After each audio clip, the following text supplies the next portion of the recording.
আমি অনেক মসজিদে যাই, যে মসজিদগুলি আন্ডার কনস্ট্রাকশন।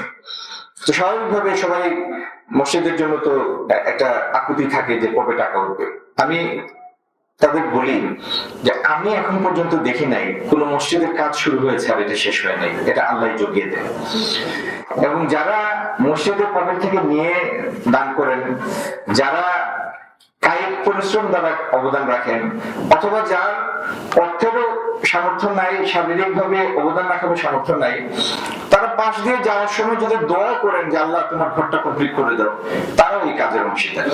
ভাই আমি আপনার প্রশ্নের উত্তর এই কথাই বলবো, বাংলাদেশে জুলাই যুদ্ধ যে কারণে হয়েছে সেটার ফলাফল দেখার আকুতি ছিল সারা দেশের মানুষের। আপনি ভাগ্যবান, আল্লাহ আপনাকে সেই মেহরবানি করেছেন, সেই সুযোগ দিয়েছেন, শারীরিক সামর্থ্য দিয়েছেন, আপনার সেই মন এবং উদারতা দিয়েছেন, সাহস দিয়েছেন, আপনি জুলাই যোদ্ধাদের সহযাত্রী হয়েছেন। আপনি জুলাই যোদ্ধা, আপনি জুলাই যোদ্ধা।